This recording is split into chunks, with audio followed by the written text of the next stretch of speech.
Welcome to Bangkok.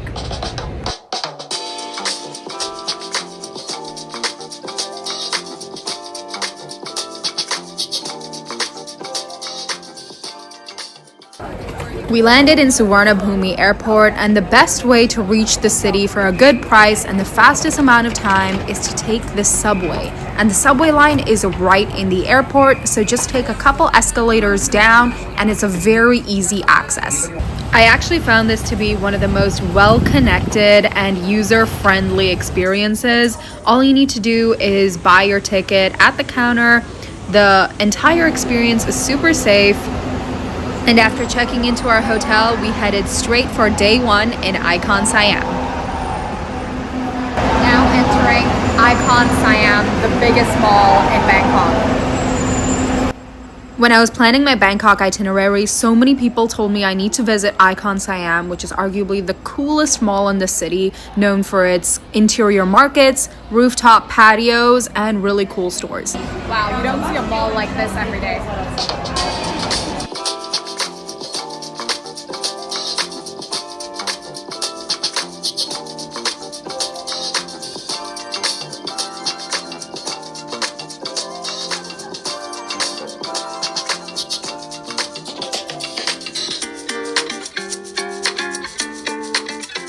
Now in the very famous Icon Siam Mall, walking through basically a live market, which is an entire floor of this mall where you can get pretty much every single thing to eat and buy all sorts of street vendor style jewels, little gifts for people that you want to take back home as well.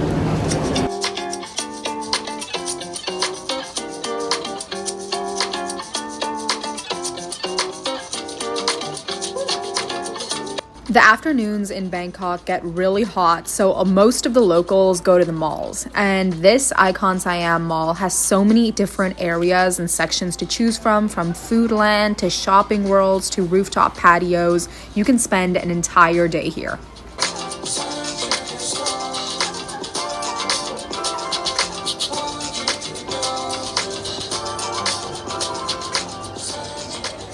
I'm actually shocked at the number of options here. You can literally get everything from a fresh shrimp pad thai to Taco Bell to alligator, which was the craziest thing I saw today.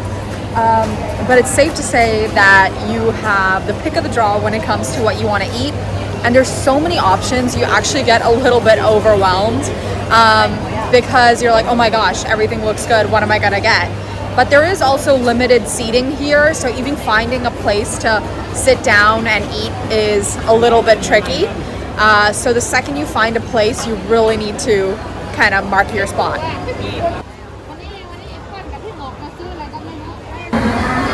Every single bite you get here is totally different. I just got a fried chicken and I'm walking around to find a table, but as I was doing that, this looked so good. I just had to stop and get a bite of this. And I saw that the stall is super popular too. And one thing you should check when going to Thailand is whenever you're buying from any stall, go to the popular one, because that means the food is going to be fresh and it's probably going to be really good too.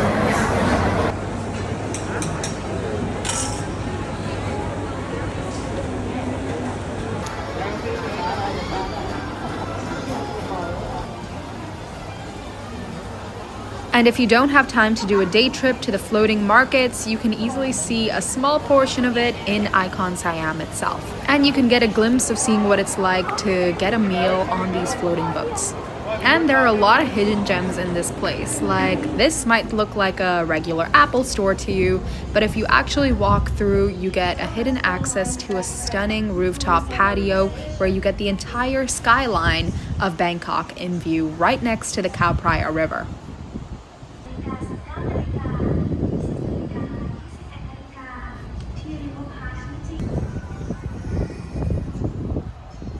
Right out of Icon Siam, on one of the multiple floors, is a stunning rooftop where you get a full view of the Khao Phraya River, which is a massive river. The maps really don't do it justice, because when I see it, I'm like, oh my god, this clearly was one of the main transit ways that Bangkok used to use back in the day, but obviously now there are many roads, but you still see many boats going throughout the day, people getting from Pier 1 to Pier 2, traveling around the city through boats, which is really incredible to see alongside the backdrop of an incredibly modern city. And next, you know me, I'm a foodie, and by this time I was starving. So we headed to the top floor to where all the restaurants are. My first official meal in Thailand, and of course I have to get the famous pad kra pao, som tom, which is the papaya salad, which I absolutely love. It's one of my favorite salads, and Shreya's already trying to dig in here. We have the Penang curry, which actually here they made kind of like a Penang saucy stir fry with gigantic peas. I've never seen peas this size before, but equally looking forward to trying it. And for the pad kra pao, really got to tear into that. Ooh, look at that. And then you really have to just mix everything up. I personally like eating it like this, where I get all the Thai basil, egg in my rice, so that every bite is delicious. Now here we go. Here, let's try the first bite.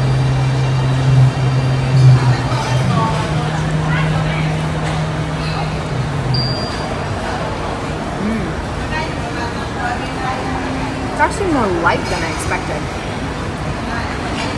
Got the spice, got the rich flavor of the basil, which I think they actually deep fry on the side to give it that crunch.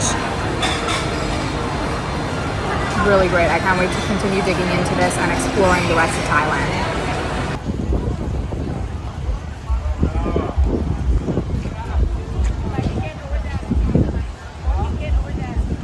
Right outside Icon Siam, you can also take a hop-on, hop-off ferry to go pretty much anywhere in the city along the Khao Phraya River. And it's most commonly taken to get to, Wat Arun and Wat Pho temples.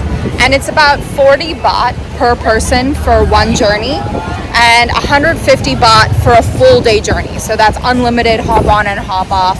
And you can get to almost every major pier along the river. And there's a lot of helpful people here that can also answer any questions you have, so it is a pretty smooth experience overall.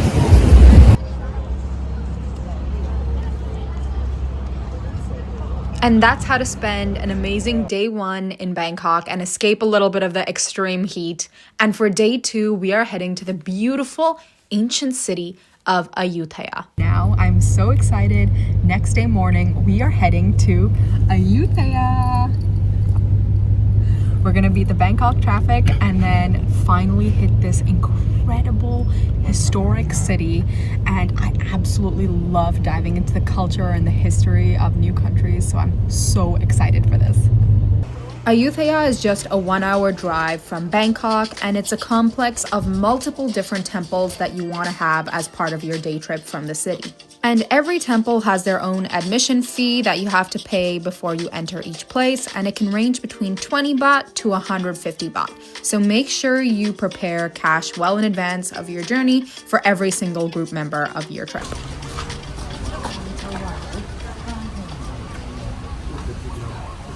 Absolutely tranquil and beautiful to be here, right in front of the reclining Buddha statue. You can hear the birds chirping. It is such a peaceful feeling to be here. And the camera doesn't actually capture the full size of this. It is massive. If you can see me standing next to the reclining Buddha here, it would probably take about 3 of me to reach the full height.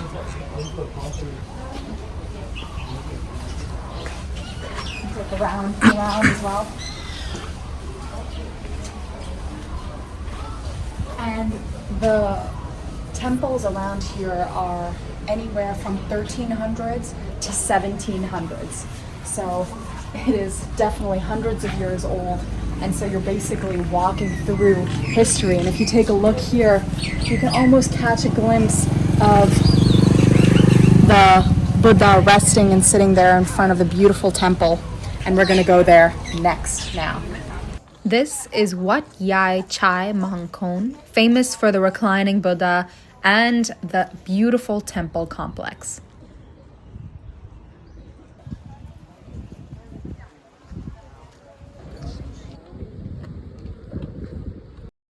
We are now climbing about 30 steps to go into the temple, and it is absolutely beautiful. It feels like I've just time traveled into history.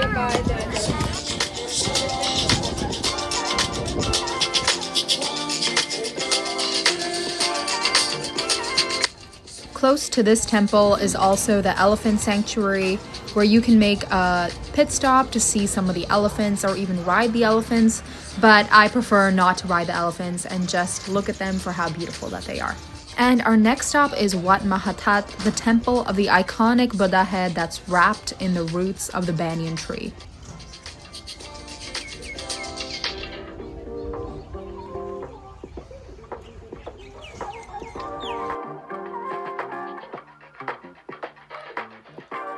Now at the famous Wat Mahatat temple, which is a massive complex. I can't tell you the exact size, but it's probably going to take you at least an hour to walk around here. And as you can see, these structures are a couple hundred years old, between 1300 to 1700. So it's really incredible to be standing here in the middle of this ancient civilization. And this temple is actually famous for their Buddhas that are intertwined in the vines of the tree. So think about Tomb Raider, if you've ever seen that. But many people come here thousands of miles to see these structures, as well as see how the trees and the natural foliage has kind of grown over the temples over a period of time.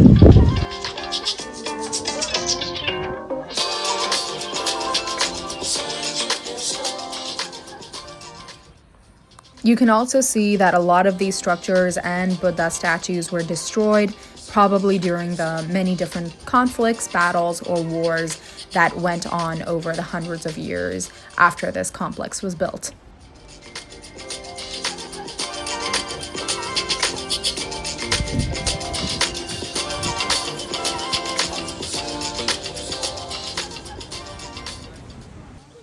And after this, we headed to our next temple, which is Wat Prasi Sanpet, which is known for its 3 iconic uniform temples next door to another big Buddha temple.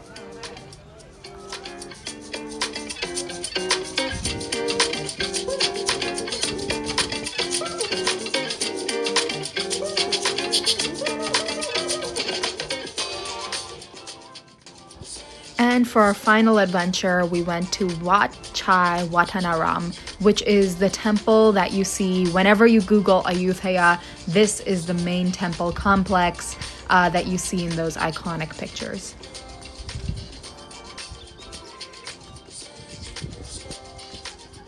Now, when you look up a picture of Ayutthaya, this is probably the picture that you will definitely be seeing. And this is Wat Chai Watanaram, I hope I'm saying that right, but it's a massive, massive temple and city complex here in the heart of Ayutthaya, and is not so commonly found on every single map. So make sure you remember the name of the temple so that they know where to bring you. There is some areas of the temple that are under construction, but it does not take away from the beauty of the overall temple, and the temple itself is massive. And you'll see that a lot of people also come dressed up and take pictures next to the temple, and there are stores around here as well where you can also get dressed up, hire a photographer who will take your pictures. And it is also incredibly hot, so make sure you bring some water with you while you're walking around. The ancient city of Ayutthaya was once one of the most prominent trading hubs here, and you can see that it's right on the river, and I imagine back in its heyday it was probably so glorious, where so many tradesmen from around the world would come here, trade different silks, spices, all sorts of goods, and this was probably a bustling city back in the day. We reached back from Ayutthaya back in Bangkok by around 5 p.m., so now's the perfect time to check out some of those night markets.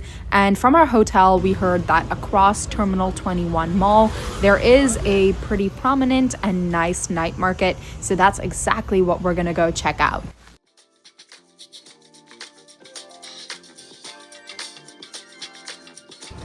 Bangkok is so pedestrian friendly. Even though there's so much traffic around, there are these walkways above the roads for people to walk on and get to where you want to go.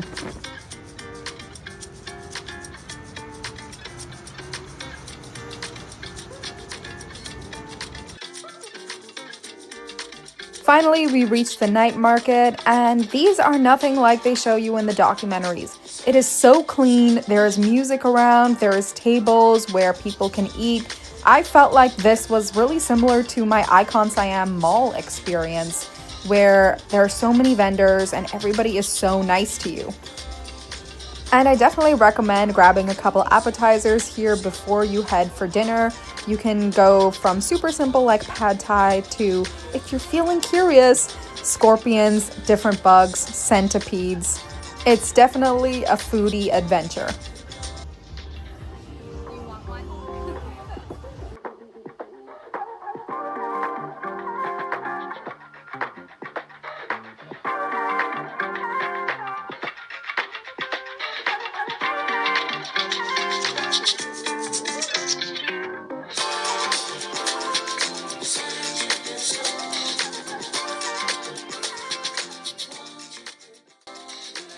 Now this stall caught my attention. He was selling potato tornadoes with many different flavors, and I've seen this all over social media, so I was like, this is my chance, I have to try it. It's supposed to be this salty and crunchy potato that's deep fried and coated with different spices. Now I tried it and I found that it was okay. I would give this a solid 5 out of 10 ranking because it was a little more oily than tasty for me, but it's definitely worth a try if you're feeling curious. We ended the night with a 30-minute massage, and you'll notice that you can get a massage almost every 2 minutes walking around in Bangkok, and I highly recommend getting one.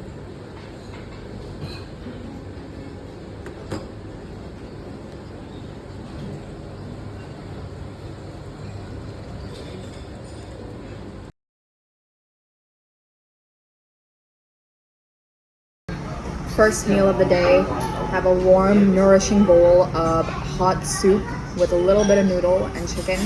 This is usually what a lot of people have here for breakfast. And so I'm like, when in Thailand.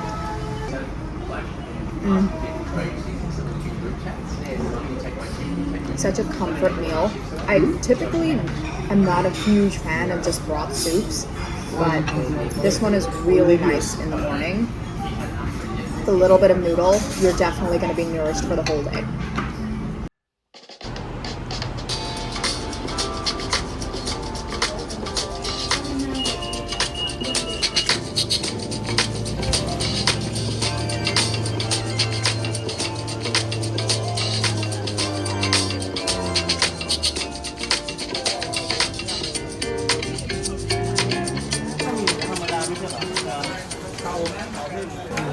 I'm currently walking through the bustling Chinatown markets right here in Bangkok, which is one of the biggest markets in the entire city, where you can literally buy anything from food to medicine to shirts, skirts, to pants, to luggage bags, pretty much anything you want through kilometers and kilometers stretch of markets. When you're walking through the markets, you'll even stop and find some beautiful temples on the side that you can go and visit, and you can spend pretty much half the day walking around and exploring the markets. There's so much to see.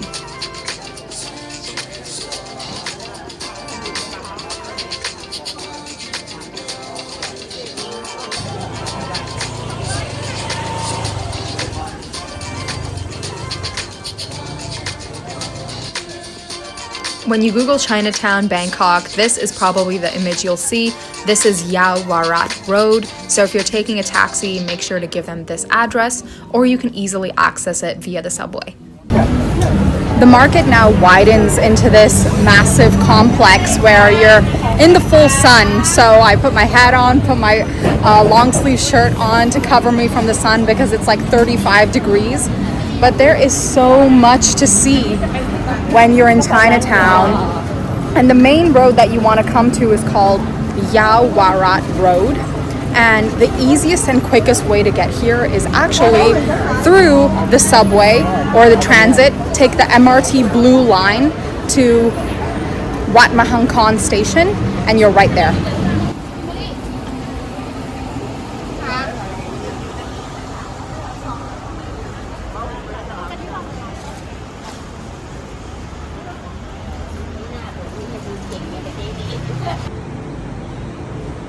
And for our next stop, we got back onto the subway, and after a 6-minute journey, we reached the Big Buddha Temple complex, and it's just a 10-minute walk from the subway.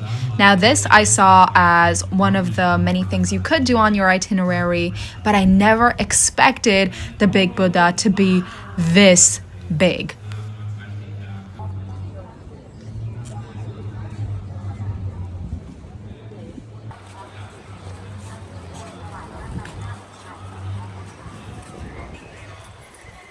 Right behind the Big Buddha, there is another building that shows you the history behind the temple structures as well as the different monks that used to reside here.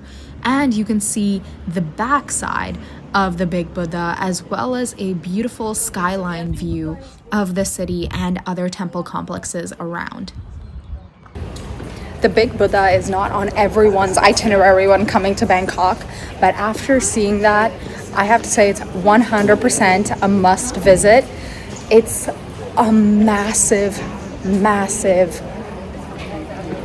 structure. I actually don't even know how they built it, but it's so peaceful and tranquil. And if you take the subway line and get off, it's right there. So it's easy access as well. I 100% recommend coming and visiting the Big Buddha.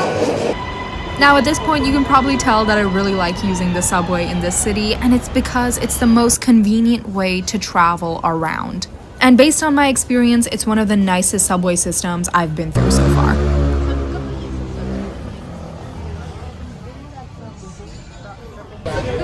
I'm now standing in front of the Grand Palace, and it does close at 3:30 p.m., which sucks because we just missed it. But there's a lot you can see here, and I think it is about $20 entrance fee per person. So make sure you schedule this ahead of time for your next trip to Bangkok.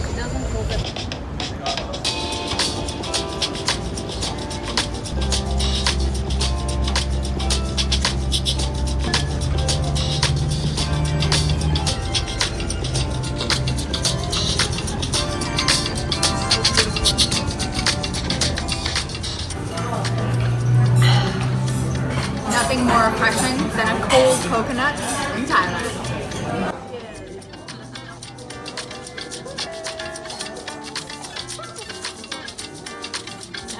At the Ta Tien Pier, there are so many different food options to choose from. I would definitely recommend if you're heading to Wat Arun to make a stop here for the different eats. And there are so many different options from fine dining to local eats, but this specific restaurant had a massive line in front of it, so I knew the food was going to be good.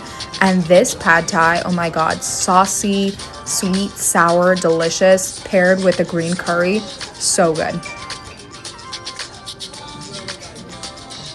After grabbing a late lunch, we took a 2-minute walk to the waterfront restaurants, and I highly recommend grabbing a spot at a rooftop patio, having a couple appetizers or your happy hour drinks, and just watching the sunset over the Wat Arun temple. And the second the sun sets, it's also lit up for a stunning view.